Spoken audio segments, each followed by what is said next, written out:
I know that there are a bunch of theories out there about VIXX's latest conception series, and I'm sure that a lot of them make more sense than mine, but I thought I would share this with you guys.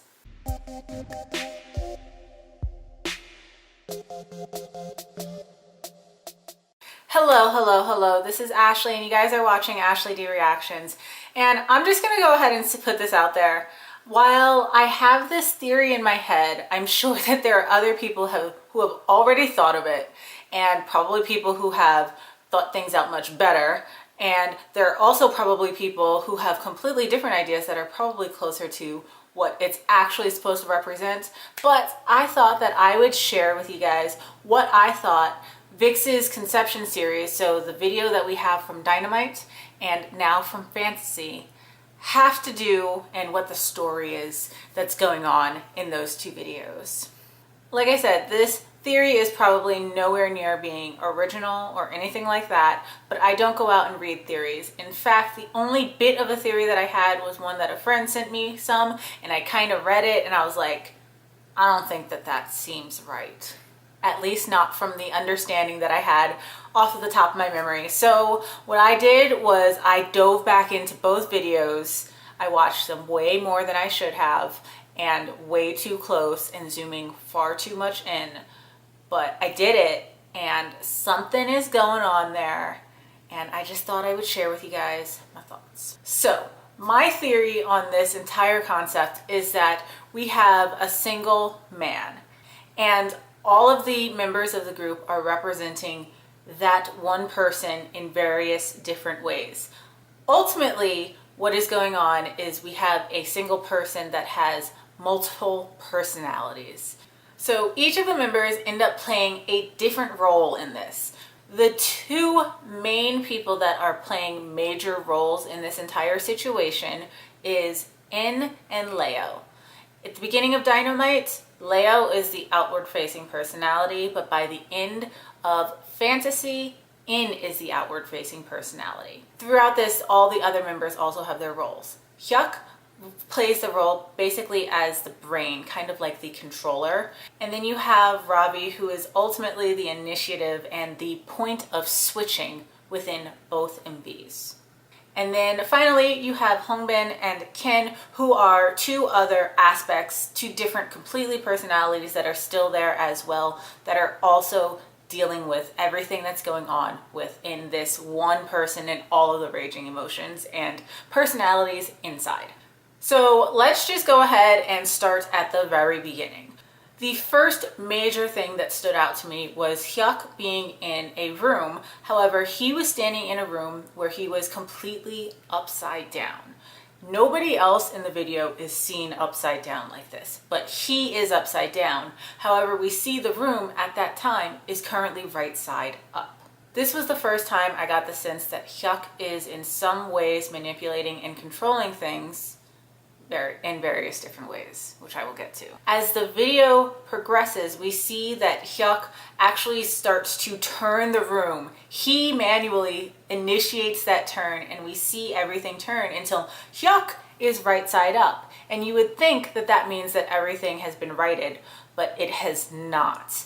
In fact, the only thing that has changed is the position in which we view I.O.I, and everything now looks right, although the room is still upside down. This could symbolize the potential perspective change that we see at that point in the video. Also, it can also symbolize the change in personalities, which seems to happen at that point in time, in which, for a brief moment of time, In seems to take control rather than Leo in this situation. Because roughly at around the same point in time, we start to see all the members in the group destroying the mannequins and bright colors going everywhere, and what was once pristine has now become destroyed.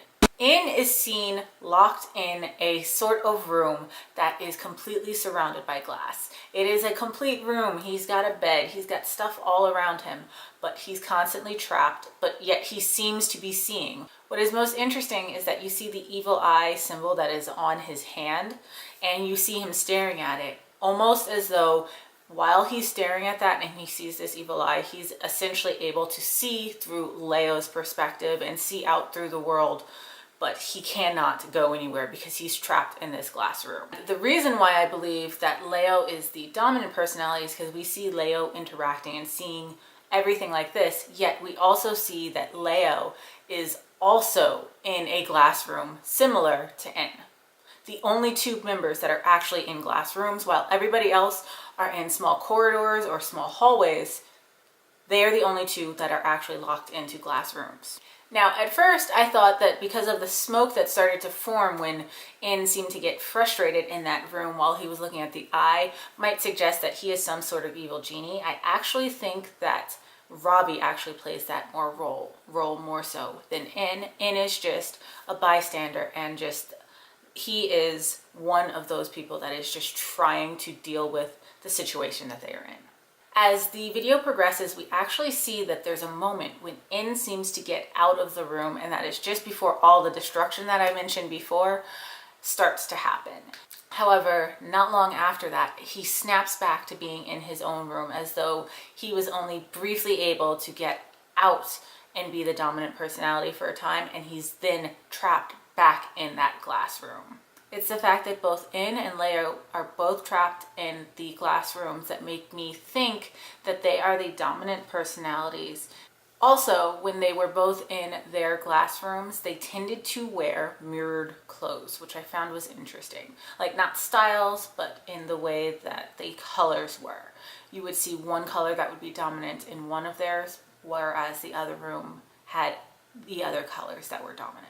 Now, all of this could be easily dismissed from Dynamite because obviously Hyuk's control over the rooms and the all of a sudden destruction and their desire to get to this girl could easily be overlooked or just taken completely out of context. But it isn't until fantasy that things start to become more clear. Within the fantasy MV, we see that In is still, for the most part, the dominant sub-personality. Hyuk remains the one who seems to be controlling and trying to keep the personalities all in check. Whereas the Dynamite MV focused more on envy and jealousy of wanting to be near this girl and to get the girl, this one seemed to focus more on anguish and some sort of frustration over not having the girl as she disappears. And this is supported by the fact that they destroyed things at the end of that Dynamite MV, but in this one, they all now seem to be a little bit upset about how things are starting to turn out. They are trying to get to this girl, but they're having trouble. And what we see is that there's some sort of anguish and frustration between the various personalities. What was interesting is that there's this one moment where we see Hyuk pick up a rectangular object. I'm still not entirely sure exactly what it was, but he picks it up and then we later see Hyuk give that to In. There is also a moment where we see one of the gentler personalities, Hongbin, and Hyuk, the controller, seeming to whisper into In's ear, trying to control him, trying to get him to do certain things even though he's frustrated. They seem to be almost chastising him for his actions in Dynamite and for potentially screwing things up. Also, the entire theme of In and Leo being the two dominant personalities continues as we see them walking through the forest and there's a switch. They continue to walk in the same path, yet it goes from being one of them to the other. So continuing on that theme, we also see them both laying in a boat. Both of them are laying in opposite directions, almost as though they are mirrored, one in dark clothes, one in lighter clothes. And they are mirrored in almost identical positions, just opposite and like facing each other. In the midst of fantasy, we see an interesting scene where we see a number of the members together eating a meal. However, it is not all of them. You'll notice that it is missing both Hyuk and Leo, because Leo is, for the most part, the representation of the physical, the person that we spend most time with. We do not see him there. And because Hyuk is not an element of the personality, but more so the brain, the controller, the one who makes sure that the personalities are running in check, we do not see him either. However, immediately after that scene, we do see Leo sitting alone because he is still the one outward facing person. He's sitting alone and separate from all the others in completely different positions, not in line with where any of the others were standing. However, the biggest sign that only one personality really controls at one time came from the door. We see In walking towards the door with Leo walking from the other side. As In walks towards the door, Hyuk tries to stop him. He tries to make In not go through the door, but In fights back and he goes through the door anyway. Right after we go through the door, we see that In is tied up and we see flashes between In and Leo being tied up. But right after that, we see that Robbie appears again. And now I didn't mention this when I was talking about Dynamite before, but it isn't until Robbie's rap that we actually see the switch in the room completely turn over, with Hyuk now facing right side up. And with Robbie's rap, that's when we started to get all of the frustration and everything breaking.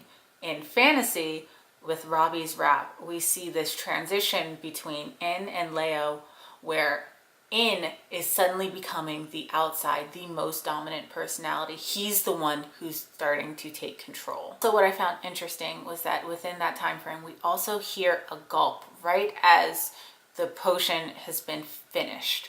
It's almost suggesting that this potion and that gulp was another transition, a more permanent transition that allows In to be the one in control. There's then another shot of Robbie, Hyuk, and Hongbin together, alone, looking rather defeated.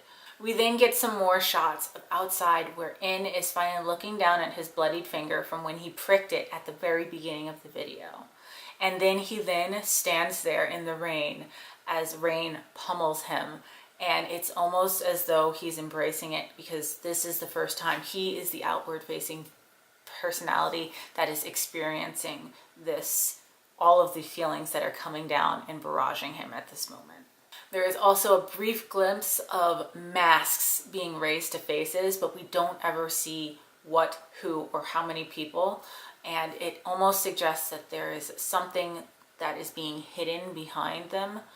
But again, this is only a glimpse and a tease for what probably will come next in the next video. And then everything ends with Leo now locked inside wearing the thorned eye patch, almost as though he is now in that same frustrated position that In was at the beginning of Dynamite, where he's the one who wants to be dominant, but he is locked in this room and he is locked away and cannot get out.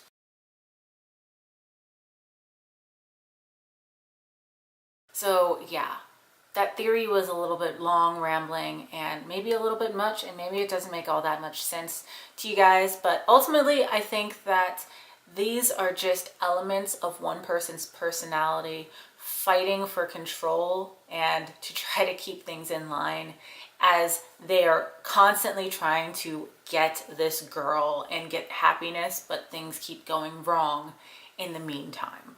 So yeah, I don't know what you guys think about that. This probably made no sense. You guys will probably hate this video, but I thought I would share it with you guys. And yeah, if for some reason you didn't think that this was absolute nonsense, go ahead and like the video. And I will see you guys next time. I'm out.